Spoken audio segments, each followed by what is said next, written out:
We take these eating disorders very seriously, and we encourage everybody with kindness. People should not be blamed. An eating disorder is not your mother's fault or your father's fault. It's nobody's fault. It was triggered. Something inside got triggered by an incident. I've heard things like somebody said, gee, look at chubby so-and-so. If she can do it, you can do it. And just that memory of somebody being targeted like that, somebody who has that vulnerability, perfect storm, goes on a diet, begins unhealthy behaviors, and suddenly we have a serious full-blown eating disorder. It could be trauma, it could be divorce in a family. There are many, many triggers. We say you're born with the gun and life pulls the trigger. So it's a number of biological factors within you, and it's not your fault, and something happens and it triggers. So, a couple of things to remember. If eating disorders are in your family, you should be vigilant with your own children, because we're seeing it does run through families. We have grandmothers, aunts, sisters, but not all sisters. So that's why it's triggered. It's people who have this biologically base for an eating disorder, and something happens to trigger the eating disorder. And that's why if we're aware of it and we catch it early, there's no reason for this to become such a serious disease. You take a loved one by the hand, you say, I'm concerned. No reason to panic, by the way. If there's a young child that you're noticing different food behaviors or weight loss, you first want to get a regular physical if there's weight loss to find out if there's something else causing it.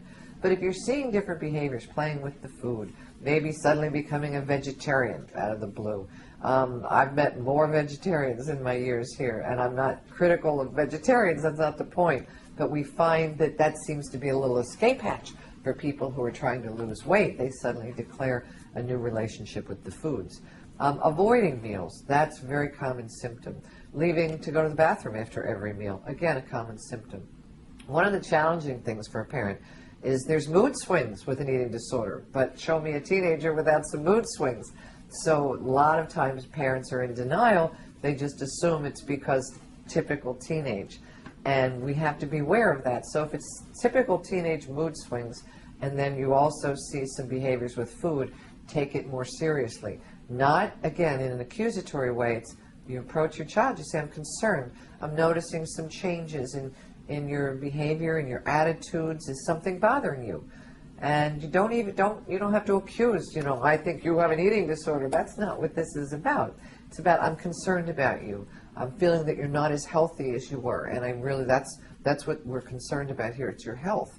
And the advice I offer is to find a counselor who specializes in eating disorders. There are many fine therapists in this country, and so this is no criticism to them. But if you suspect that it's eating disorder related problems, I truly emphasize that you should speak to a therapist that has been trained in eating disorders, because it's not just about their behaviors with food. That's just the symptom. What's going on is how they're feeling about themselves. People often say these illnesses are about control, and sometimes that really is true. They feel like if there was a trauma or something went wrong and they can't control the world around them, they say, but I can control this. I can control me. And that's all I can control. And in today's society, me has to be thin. And so I'll lose a few pounds, and I'll do that, and everybody will tell me how terrific I am. And of course, that's where it starts, and people say, oh, Lynn, did you lose a few pounds? You look great. And then it just spirals to that person who's predisposed to an eating disorder. So you reach out with kindness, you find an expert. Now, if it's been going on for a while, you still get an assessment get a physical, speak to a therapist who understands eating disorders. But it may be possible that there might be a treatment team put together, or if it's become more chronic, it may have to be outpatient, intensive outpatient. And then if it's really serious and it needs to get nipped in the bud quick, then it might be inpatient residential treatment.